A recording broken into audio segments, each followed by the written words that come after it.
Boletim Coppola.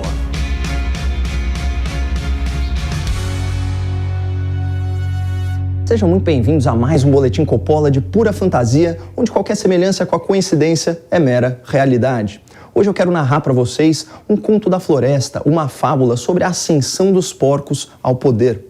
Há algum tempo, em um lugar não tão distante, havia uma floresta abençoada e exuberante. Sua fauna era diversa, sua flora incomparável. O seu solo era tão fértil que, em se plantando, tudo dava. Enfim, era uma terra agarrida e gigante pela própria natureza. Ainda assim, a despeito de toda essa riqueza, alguns animais sofriam.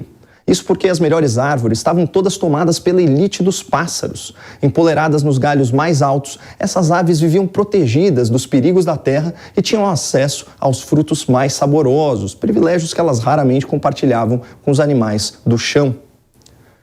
Naquela época, reinavam os tucanos. Snobs, eles viviam reunidos nas ruínas de uma construção e nunca desciam de cima do muro. Essa atitude presunçosa de não se misturar com o resto dos bichos gerava certa animosidade entre os animais, mas os tucanos ofereciam uma grande vantagem aos seus súditos. Por voarem mais alto e por enxergarem mais longe, eles podiam alertar toda a floresta quando houvesse perigo.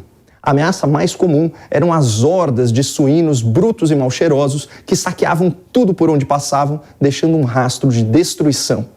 Cuidado com o javaporco! Cuidado com o javaporco! Piavam os tucanos lá do alto, espalhando terror entre os animais que se escondiam nas tocas, nos troncos, na copa das árvores e onde mais pudessem, até que cessasse o vandalismo. Os ataques eram rotineiros e seguiam esse roteiro. Os tucanos avisavam, a bicharada se escondia, os porcos pilhavam e depois tudo voltava ao normal. Até que um dia algo diferente aconteceu. Ao invés de devastar o terreno, o chefe javaporco pôs-se a discursar, provando que a palavra é mais poderosa que a violência. Companheiros animais, não tenham medo, saiam dos seus esconderijos, olhem para mim. Eu sou como vocês, minhas patas são sujas de barro, minhas costas pesam nas caminhadas e a minha boca não alcança o fruto doce nas árvores. Tudo o que desejo é uma floresta mais justa, em que os animais de 4 patas sejam tratados como os animais de 2 asas. Esses bicudos aí que nos desprezam, que nos olham de cima para baixo. A estratégia do chefe javaporco funcionou. Os bichos foram se desentocando e se aproximando. Até a serpente ficou encantada com a fala sedutora e a voz cavernosa do grande suíno. Nas semanas seguintes, mais e mais bichos compareceram para ouvir as palavras indignadas do aguerrido quadrúpede. De cima do muro, os tucanos observavam impotentes o crescente descontentamento da fauna com seu reinado. Mas era pior que isso. O javaporco havia disseminado a discórdia e o ressentimento entre os animais. Não demorou muito para que os castores parassem de trabalhar, prejudicando o funcionamento das barragens nos riachos. Famílias inteiras de cutias foram desalojadas pela inundação. Armadas com paus e pedras, gangues de saguis passaram a furtar provisões de outros bichos. Um coletivo de macacos prego ocupou uma série de árvores que eles declararam improdutivas. E os gambás, se valendo do seu odor característico, passaram a invadir tocas que não lhes pertenciam. Era o caos, mas o chefe javaporco se refestelava nesse ambiente de rancor e inveja. Sua popularidade só crescia, então chegou a hora de tomar o poder. Companheiros animais, a ambição e o egoísmo dos tucanos trouxeram insegurança e desigualdade. São aves preconceituosas que não sabem o que é viver aqui no chão como nós. Eles querem que vocês tenham medo, mas nós trazemos a esperança de um reinado em que todos os bichos serão iguais. Naquela tarde, os animais votaram e a esperança venceu o medo. Eleito rei da mata, o chefe javaporco anunciou em tom dramático: nunca antes na história dessa floresta um quadrúpede governou. Agora, as elites das árvores e as feras da selva terão que compartilhar sua fartura com todas as criaturas da terra, da lama e do lodo. Apesar do discurso inflamado, o chefe javaporco montou seu conselho animal repleto de aves e predadores, com destaque para as raposas vermelhas e os lobos. Na sua corte, os conflitos eram julgados por um tribunal de corvos e os decretos eram divulgados pelas gralhas e pelos papagaios. Já os tributos e os estoques, para surpresa de muitos, permaneceram sob responsabilidade de um representante dos tucanos. Muito preocupado com a educação dos filhotes, o javaporco escalou corujas da sua confiança para ensiná-los. Nas artes, financiou apresentações públicas das mais belas araras. O chefe suíno também fez questão de mudar a sede do governo e a residência oficial para um amplo celeiro de madeira antes abandonado. Centenas de animais, comandados pelo novo sindicato dos castores, participaram das reformas do suntuoso complexo que ficou conhecido como a Granja do Porco. Lá, os convidados eram recebidos com pompa e circunstância para luxuosos banquetes em que se discutiam os negócios da floresta. Embora estivesse com as patas bem longe da lama, o chefe Javaporco não se esqueceu das criaturas do chão. Toda semana, cada animal tinha direito a uma castanha contada.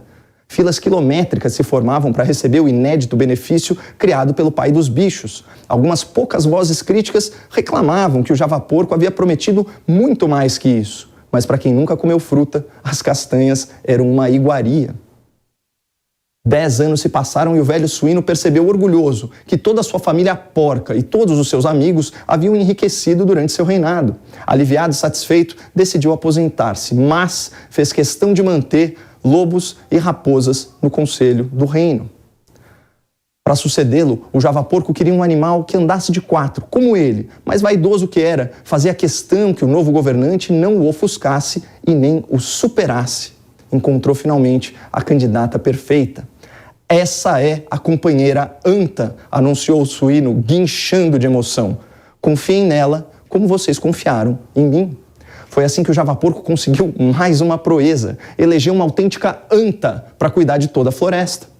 Infelizmente, a vaidade do velho suíno cobrou seu preço. Em alguns meses, a anta já meteu as patas pelos cascos, toda atrapalhada nas suas ações e toda confusa nas suas ideias. Seus discursos incompreensíveis viraram motivo de chacota entre os bichos e sua incompetência trouxe mais fome e carestia para a floresta.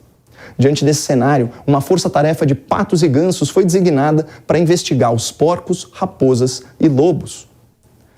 Presidindo esse inquérito estava um marreco muito austero e sisudo que revelou à floresta o maior esquema de corrupção da história do reino animal. Os bichos passavam necessidade porque as provisões de inverno haviam sido saqueadas por membros do conselho. Enquanto os animais do chão recebiam apenas uma castanha por semana, a elite do reinado se fartava diariamente com frutos saborosos e raízes suculentas colhidas ilegalmente nas reservas intocadas da selva. Além disso, todo mês, lideranças do conselho ganhavam ração reforçada, o que garantiu seu apoio a todas as medidas propostas pelos suínos e sua anta fantoche. Apesar dos esforços para desmentir o marreco, a verdade sobre o escândalo se espalhou pela selva e, diante da comprovação dos crimes, a Assembleia dos Animais, por aclamação, decidiu afastar a anta e enjaular o Javaporco. Provisoriamente, um velho morcego assumiu o reinado. Afinal de contas, ele era o único mamífero que voava, ou seja, ele reunia em si características tanto dos tucanos quanto dos porcos. Ocorre que a crise, que já era seríssima, foi agravada por uma longa seca, uma praga mortal e um grande incêndio. Eram as maiores tragédias que a floresta já havia enfrentado e os animais em sofrimento clamavam por uma solução milagrosa ou, quem sabe, um salvador da selva. Confinado confortavelmente em uma cocheira lá nos fundos do estábulo, o Javaporco, o antigo pai dos bichos, enxergou uma oportunidade e voltou a conspirar com velhos aliados. Aos papagaios, pediu que divulgassem seus discursos culpando o novo reinado pelos infortúnios. Às corujas, pediu que ensinassem aos filhotes como seu governo havia sido justo e próspero. Aos corvos, pediu que fosse absolvido. Afinal, fora o Javaporco que indicara os pássaros de penas pretas como juízes supremos da floresta. Com sua habitual astúcia, o corvo decano respondeu ao pedido do suíno. Não podemos absolvê-lo. Há provas contundentes contra a vossa porquice. Contudo, é possível fazer algo de efeito similar. O Tribunal dos Corvos reuniu as gralhas, as maritacas, as arapongas e todas as aves de piado insuportável por um anúncio importantíssimo. Estamos aqui reunidos para reparar uma grave injustiça cometida contra um formidável suíno que tanto contribuiu para a nossa floresta. O corvo seguiu com a leitura do seu parecer. A prisão de autoridade animal não pode se dar por aclamação. Ela requer um julgamento formal, conforme decisão de ontem, desta Suprema Corte dos Corvos. Assim, declaramos nula a condenação contra o Javaporco, pedimos desculpas pelo seu encarceramento e decretamos sua imediata soltura. Uma das gralhas menos estúpidas quebrou o silêncio sepulcral e questionou o eminente pássaro. Vossa Corvice, não seria então o caso de realizar um novo julgamento, já que há tantas evidências contra o réu? O corvo magistrado já tinha sua resposta na ponta do bico. Não haverá novo julgamento, pois o acusado tem idade avançada. Nosso velho javaporco já sofreu demais com esse processo e a floresta perdeu seu direito de puni-lo por algo que aconteceu há tanto tempo.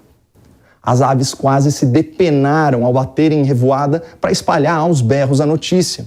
Ao saber da novidade, micos, macacos e guaxinins fizeram o L com a palma das mãos e gritavam na copa das árvores: porco livre, porco livre. Até alguns tucanos mais desavergonhados desceram de cima do muro para rolar na lama junto com os suínos e fizeram isso, mesmo sabendo que o barro misturado com esterco estragaria suas penas para sempre e eles nunca mais conseguiriam voar. Aproveitando esse momento de histeria coletiva, o chefe javaporco convocou uma grande reunião dos bichos para comunicar suas intenções de, mais uma vez, tomar o poder. Mas tão logo ele iniciou o discurso, alegando a própria inocência, uma garça enfurecida irrompeu na clareira a passos largos, assustando a todos. E a garça era um animal diferente. Ela voava, como a elite dos pássaros, e também caminhava no lodo, como os animais do chão. Mas o que realmente impressionava os bichos era outra coisa.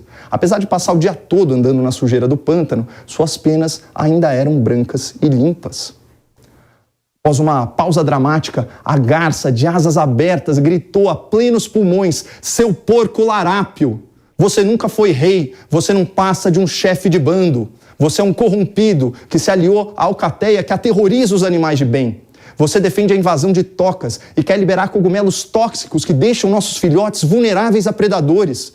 Você não é livre, porco. Você é um desenjaulado. E eu te desafio a uma votação pelo reino dessa magnífica floresta. As palavras da garça acirraram os ânimos e dividiram os bichos. Sob pretexto de manter a ordem pública, a Corte dos Corvos determinou que a votação fosse realizada só uma semana depois e também proibiu que a garça se referisse ao javaporco como larápio, corrompido, desenjaulado, chefe de bando e aliado de alcateia. Silenciada, a garça foi difamada pelas gralhas e papagaios que espalhavam e repetiam mentiras a seu respeito. E na véspera do seu confronto com o javaporco, a esbelta ave sofreu um atentado contra a sua vida e foi envenenada por uma picada de serpente encantada. A garça sobreviveu, mas perdeu a disputa. Na contagem, realizada cuidadosamente pelo Tribunal dos Corvos, o javaporco venceu por um único voto. Moral da história: animais de bem e defensores da floresta jamais devem subestimar a força das criaturas da lama.